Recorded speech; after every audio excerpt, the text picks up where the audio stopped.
Jesus, go down from the sky and stay by my cradle till morning is nigh.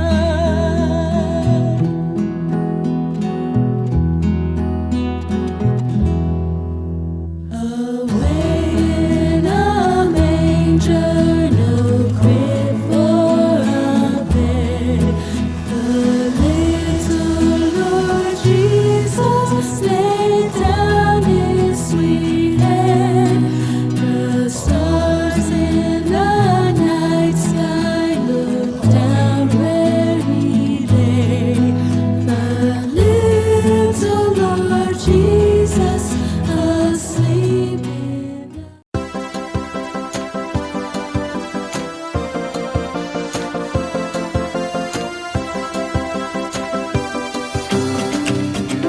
Welcome back to my channel.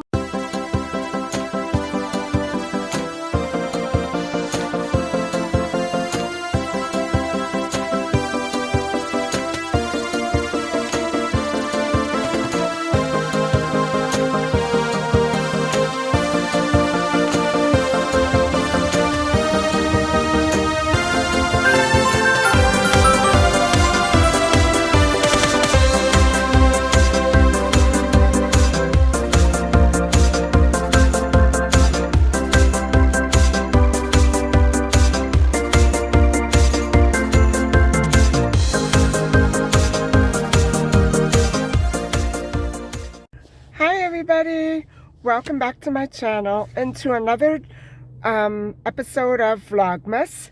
And you caught me just as I realized how little time I have left to get those last minute things ready before the holidays. It's the sort of moment that turns around and bites you right in the behind.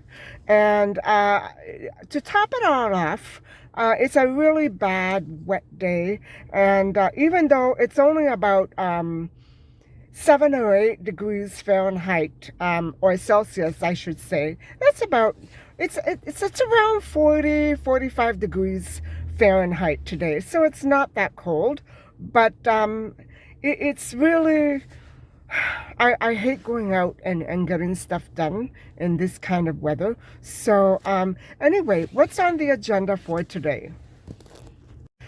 Well, I am going to speak a little more on the case of Rachel Charles. And then before that though, I have to get some errands done. I'm not sure what I'm going to show you because it's kind of a messy and wet day. It's really not my kind of day to be outdoors, but I have no choice. So what I'm going to do is I'm going to probably get my things done, and then I'll talk to you later on at home. Maybe I'll show you a haul, maybe I won't.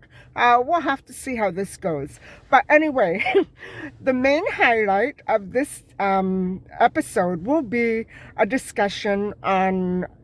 continued discussion on Rachel Charles.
and I got a bit caught in the rain. But I have a couple of hauls here, and this is the stuff that I still haven't bought seafood for Christmas Eve.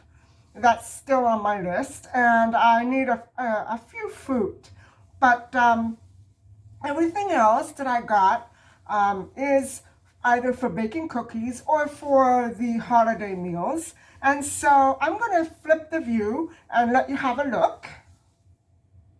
So guys, my first stop was the Dollar Tree, where I was actually looking for a lot of these red sparkly things. I have hardly any left, but they didn't have any, so I ended up picking up this package, which looks very Christmassy, isn't it? And then I bought a couple more of these confetti jars, or they're mason jars, but I'm going to put confetti decorations in them. I ran out of white on account of the fact that I dropped them all. Oh, God. And then I picked up the silver, and I picked up some more gold. And I do have some snowman cookie cutters. Now, I'm not saying I'm going to make them, but I have them, okay? Now, I don't know why I'm buying all this stuff. I guess I'm anticipating next Christmas. I don't know, but we'll have to see. And so then I swung over to the grocery, and I did a little haul, which ended up costing about just over $80.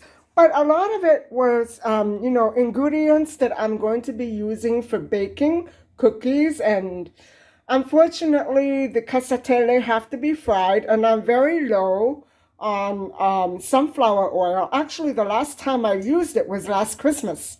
And so it was only half at Christmas time, and now it's down to a quarter. So I bought a little more, and I found some more of these sparkly decorations, and so I have these as well. And what I did not find actually was the green. That's what I was actually looking for. Oh my goodness. When you get to baking cookies, you can't keep your colors straight anymore. I need red and green, and I could only find red and not green. And so that's about all I can do for this year for the cookies. And then I picked up some things for the holiday meal. I was low on these supplies, and I picked up a couple of these for the cranberry sauce that I'm going to be making, and some more of these OXO cubes. And in case I make gnocchi, I bought some russet potatoes. I bought a little turkey bacon. And yes, I bought lots of bread. And the problem is I can't freeze it because it won't fit. I don't know how I'm going to manage that. But I have to freeze most of this. I can, And so this is just to tide me over, so I won't have to go out in January and look for more bread, but something tells me it may not last. And then I found these beautiful mushrooms, which I'm going to take half and half for Christmas and Thanksgiving. And what I'm going to do is simply boil them down, cook them down, drain the water out, and freeze them. Like that, they're ready to cook on Christmas Day. And so then I picked up some eggs for the cookies. And that's the entire haul for the groceries. And now I'm going to show you what I got at Dollarama. So Mitcha and I are both very snacky creatures. So I bought her some more treats. And what I bought myself, I'm not going to show you. It's not sugary. Let's put it that way. I did buy her a couple of these. And these are just to tide her over until I open a brand new box in a couple of days. And she already has 2 beef. I like to mix beef in the morning and chicken, or I should say fish, in the evening. And so it takes her 2 days to get through one of these. But she likes it the best. She won't eat the other ones anymore. I don't know why. And guys, now, You tell me, do I need more cookie cutters? I think you've seen enough of them already. But I couldn't resist this mama, papa, and baby family. And I have the same one with snowmen. Hold on. Do you see those there? I don't know if I'm going to be making any more cookies this year, but I have them. And seeing that I want to try out a couple of new recipes, I just may make a batch with just these designs and keep it simple. And so this is not the entire haul. I did leave a few items in the car because I need to wrap up a few things, and I don't want to bring that stuff up here because Micha gets into everything. But the entire Dollarama haul was 47. So yeah, that's what I spent. So, you would not believe the horrible day it is out there. And it was an all around kind of icky day. Little things kept going wrong, and I don't like going out in wet weather. Snow is not that bad, but I don't like rain. Rain is not good for my health. I found out the hard way.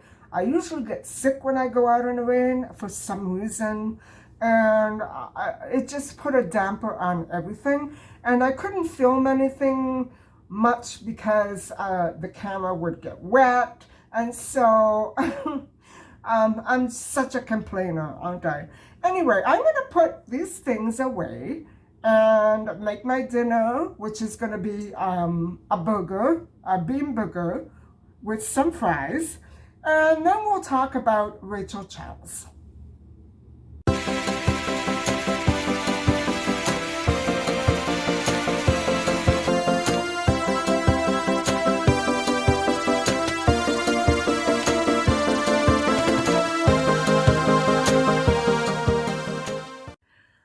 Hi everybody, I'm back.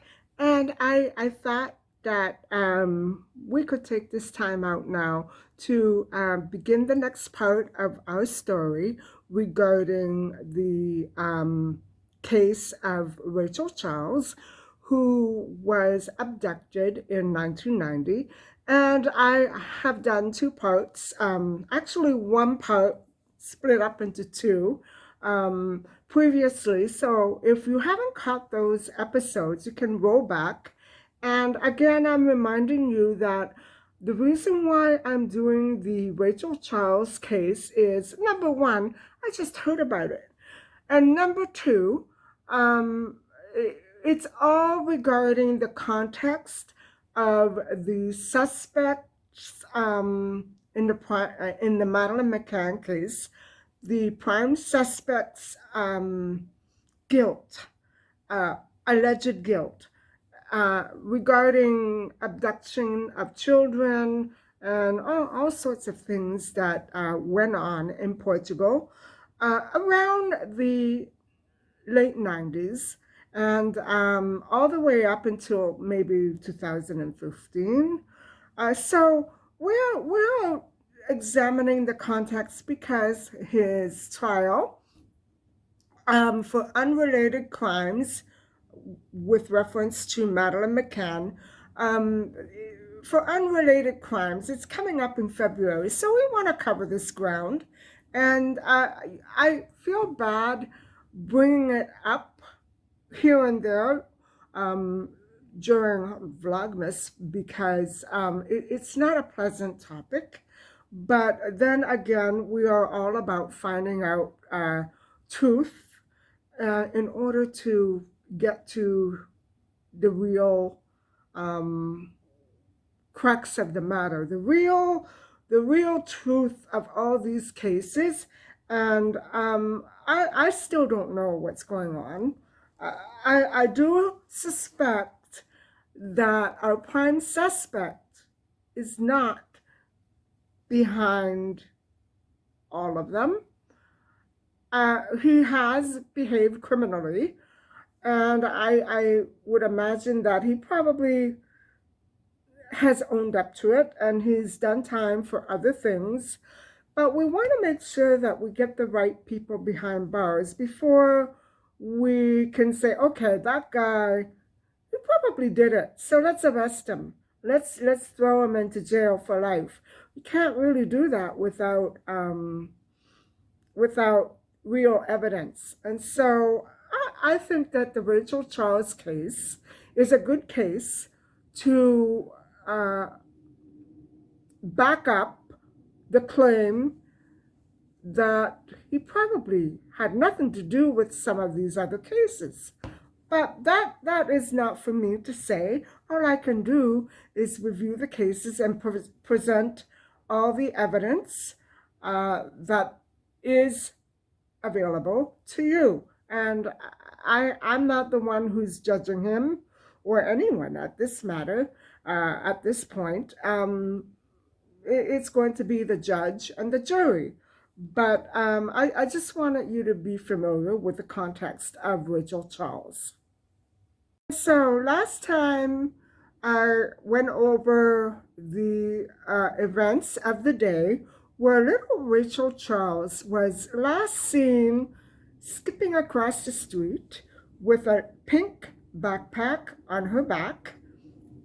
And nobody really ever saw anything more of her as she was on her way to a writing lesson on November the 19th, 1990, after school. And so there are other witnesses who saw different things, and we're going to get to that in a minute or two. I'm not sure if I'm going to get to it in this vlog. I hope I do.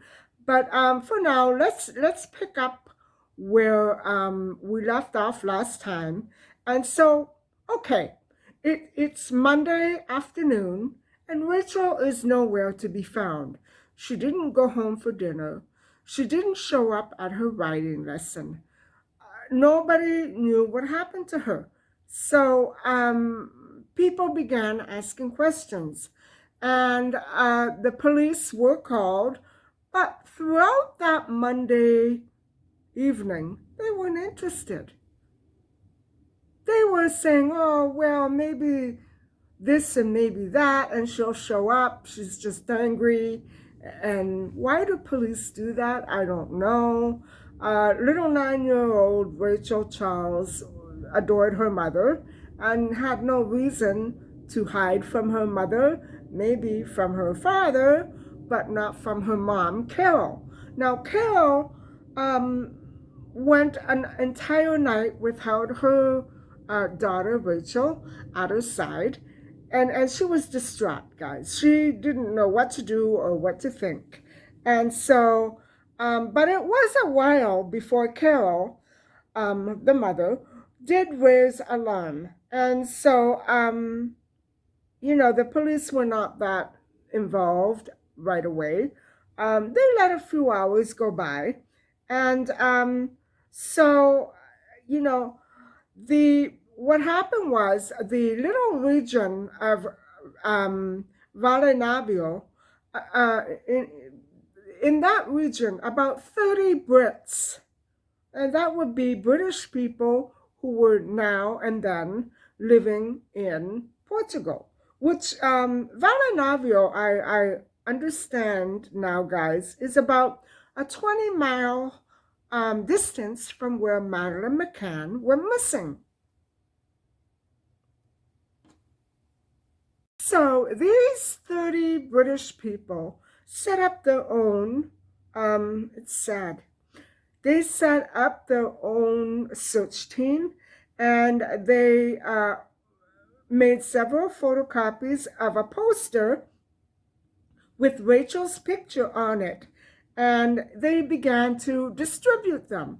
And so, guys, you have to remember too that even though maybe it wasn't a touristy time for people to be coming and going, still many people there were tourists. And so with all that influx of people, you want to make sure that you get enough flyers and posters out so that different people will be made aware that this child who looks like this is missing. She was snatched, abducted, or maybe lost. At that point, they didn't know what happened. And so the next morning, which was a Tuesday, a Valinavio gardener came forward with information. And he said that he had been working on a flower bed just around the corner from where Rachel walked when she left the bus. After the bus let her off, she got out of school, she got on the bus, and then she got off after dropped her off somewhere. And he was there when she got let off, and he saw her.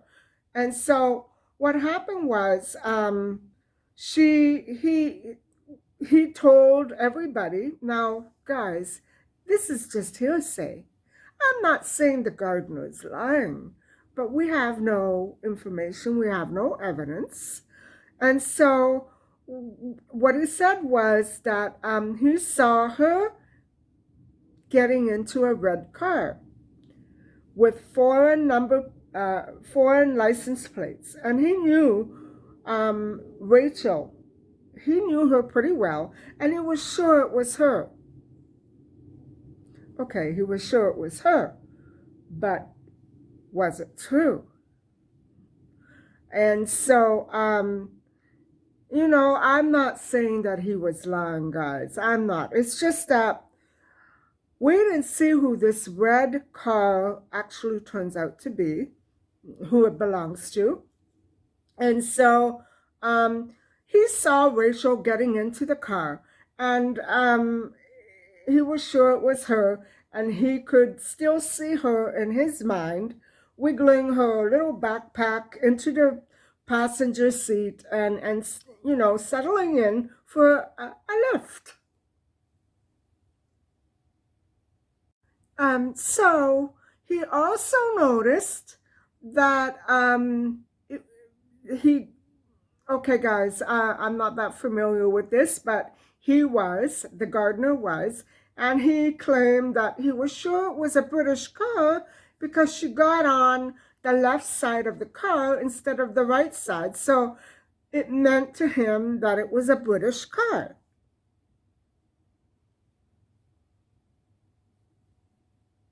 So he relayed that to police and anybody else who was interested. And so that was the Tuesday that he came forward. And that Tuesday afternoon at 1:30 p.m., there was a ransom call at Valinavio. It was a man with an English accent who phoned the Valinavio sales office and demanded £300,000 for Rachel's return.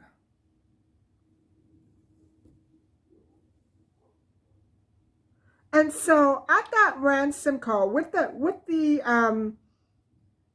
evidence of that ransom call, the police had no other alternative but to become involved, and they were actually much more interested at this point as well. And so it validated Carol's claim, an assumption that little Rachel had been abducted, right? And so the phone call capped it all off. It really set the scenario for everything that was going to go down from there on.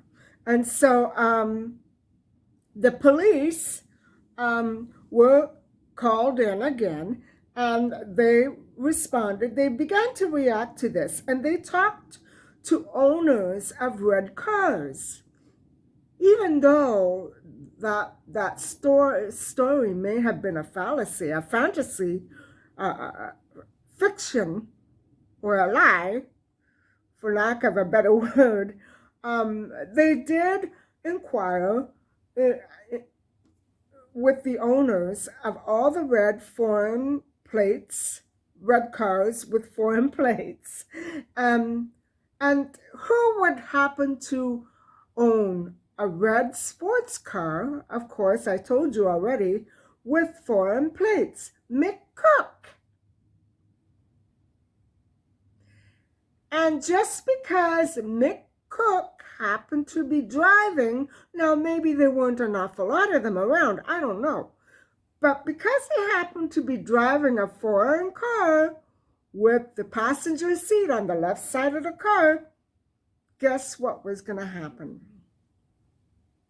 So the police began to suspect that it was indeed Mick Cook's TR7, the red TR7, which Rachel had climbed into after school. And so Cook told the police that he left work once Monday afternoon to go to a drugstore, a pharmacy, to buy colored tape for the side of his car that he was working on. But he said he didn't remember being in Valenavio at all that day. So by Wednesday, the search made local news, and that afternoon, Rachel's shoes and pink school bag were found in the woods 10 minutes away from the scene of her abduction, or where she was last seen.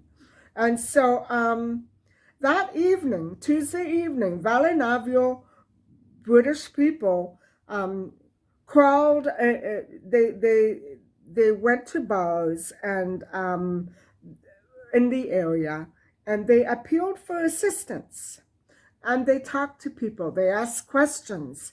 And so I'm trying to, get a good feel of how many tourists were there actually at that time. And I don't know. November is kind of an off-season month for many resorts, but I don't know.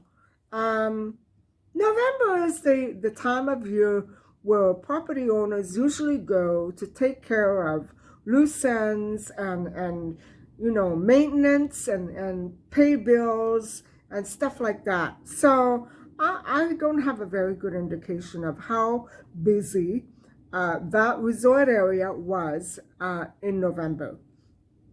And so that's what they did. Tuesday and Wednesday, they asked questions, they handed out flyers, they talked to people, they looked, they searched. And what happened was, on Thursday, 300 tourists turned out to help with the search. And that is when her body was actually discovered, guys. And so it was on the Thursday, 4 days after she went, Monday, Tuesday, Wednesday, Thursday, 4 days after she went missing. They found her body under a pine tree, a couple of miles along the coast. I'm assuming it's the coast of the beach.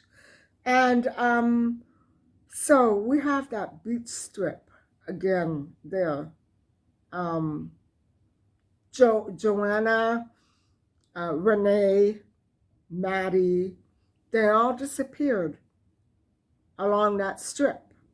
Well, Maddie was in her room, but still, her room was along that strip. And so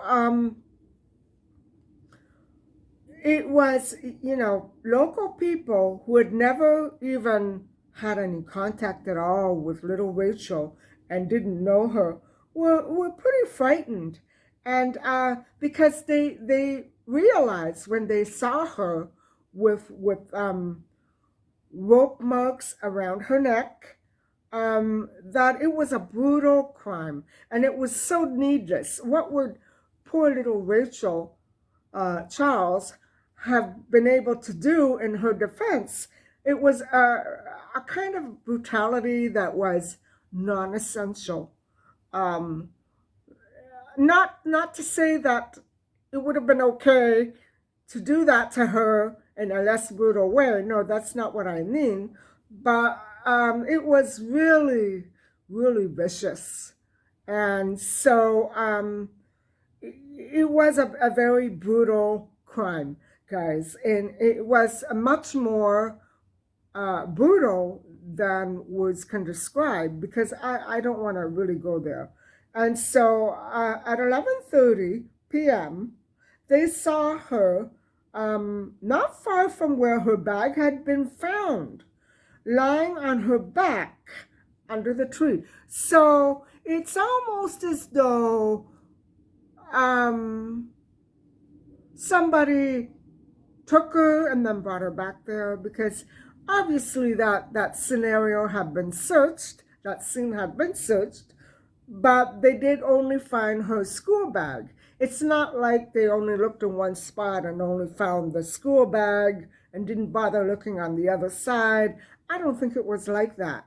I'm not sure, I wasn't there, but she was found very close by. So obviously somebody was holding her and waiting for something to happen.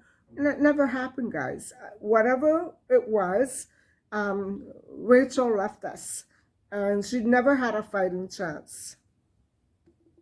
So, Mick Cook, because his car was not registered, and because it fitted the description of the witness, the gardener, of what the gardener described, whether or not he's a reliable witness, I don't know. But because of that, and he was a suspect. And not only was he a suspect, his car was, okay, his car was not properly registered, but I think maybe the laws over there are different, or maybe they were different, I'm not sure. And so it may be that he didn't register it properly because he didn't have to. He didn't legally have to. I'm not sure. That's something that I haven't researched yet. And so, however, when they went to check out his alibi of him being at a pharmacy on Monday afternoon, the people there disputed his claim and claimed that he had never been to the pharmacy or at Valinavio, and insisted that he had been parked near the reception area where the school was, where the international school was, as Rachel and the other children disembarked, got off of the school bus. So already by the time that Rachel's body was discovered, this is so suspicious to me, the police arrested Mick Cook because of what the gardener said and because his alibi didn't check out. Okay, that I'll give the police that. Yeah, his alibi didn't check out, so he made himself out to be a liar. And so they questioned him for 12 hours. They arrested him on Thursday and kept him for 12 hours. And then they let him go, but they let him know that he was their number one prime suspect. I wonder why. So what happened was that for the next 10 days after they released Mick, now he had been denying any involvement, and so the police tried to pursue the case, but only with him in mind as a suspect. That's okay, even if he did it, that's not a very good tactic, is it? Regarding the history behind Valinavio in Portugal and all the tourism and all the corruption, I don't think that was the best way to go, right? But what do I know? So what happened, guys, was that the police found or they searched for a local riding instructor, most likely one of the ones that Rachel would have had her lesson with. And this instructor said that on Monday afternoon, the the riding instructor had been near the area where Rachel was found, and he had seen a man in dark sunglasses sitting in a red car who could have been, meaning that he may have looked like him. I don't even know if the riding instructor knew Mick or knew what he looked like. I don't know. But he said it could have been Mick. It could have been Mick. That's not good enough, right? And so the police then seized Mick's TR7 and they searched it.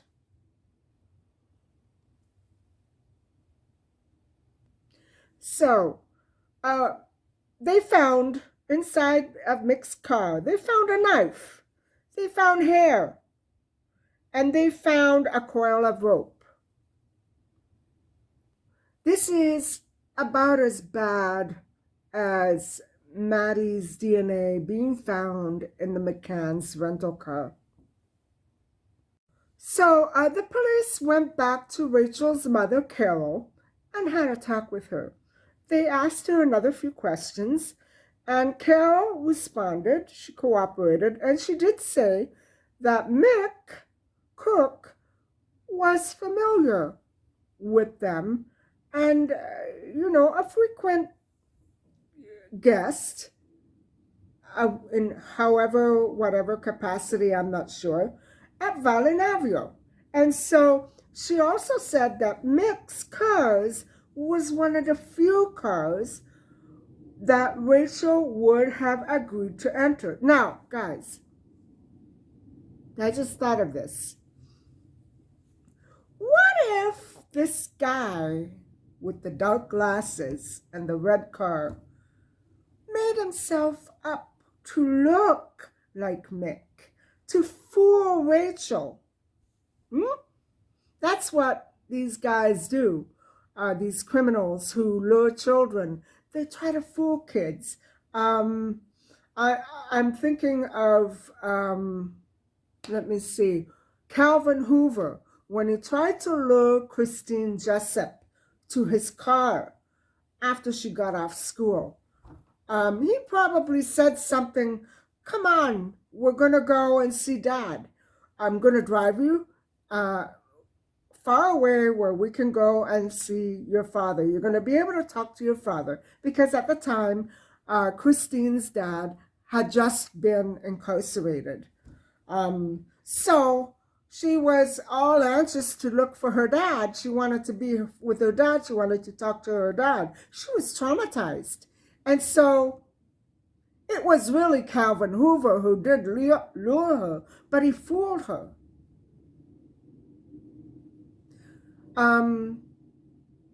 Little Tori, after school, vanished because her babysitter lured her into the car with the promise of a little puppy, that she had a little puppy in the car that she wanted her to see, but it wasn't true. So all these kids are fooled. And I believe that Rachel was fooled by a man who may have resembled Mick. Actually, the riding instructor couldn't, identify him 100%. He resembled Mick. Probably it wasn't him. Now, if that's the case, guys, why do you think that the police found rope, hair, a knife in Mick's car? Gee, I wonder why. I guess the police are going to be up all night figuring that one out, right? However, when the police spoke to Rachel's stepfather, Ray Charles, guess what he said to the police? I'm sure that Mick is capable of crime. And I've even seen Mick touch little children, little girls, in the pool while pretending to teach them how to drive. Why do I cringe at that? Not because of what he said about Mick, maybe it's true. I cringe because even though Ray felt like that about Mick, he still let him around his daughter. And his daughter trusted Mick enough to get into a car with him driving it. That's why I'm cringing. So I kind of doubt either one way or another. Either it's true or it's false. I don't know. But it makes me cringe to think that Ray Charles would have let Mick Cook into the company of his own stepchild if he really felt like that about him. Either he didn't care about Rachel or he was lying. I don't know.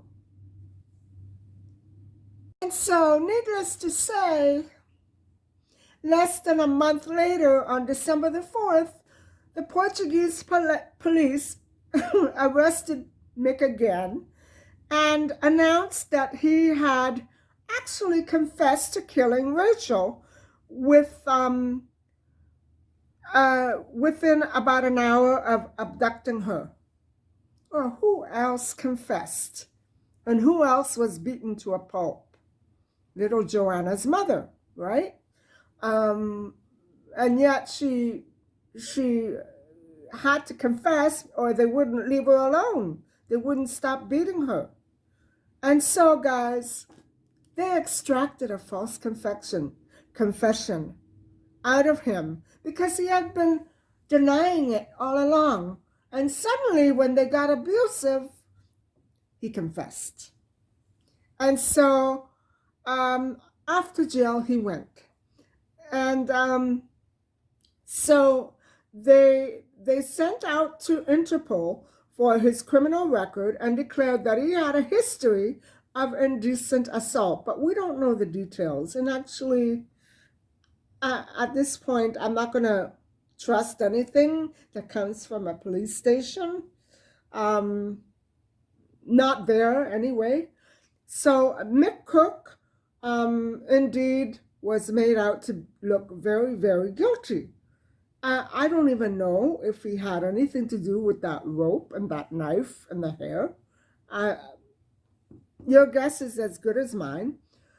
But back at Valenavio, besides Ray Charles, other people like Carol and some of the employees, they were not sure of Mick Cook's guilt. They didn't know what to think. They weren't so 100% sure like Ray was. And so how could he be so sure anyway? They had never been too impressed by the police, who were apparently more interested in backhanders than clues. And so I'm going to leave it at this, guys. I'm going to leave it at this, and I'm going to pick up next time, continuing the story of little Rachel Charles and the arrest of the apparently very guilty man, Mick Cook.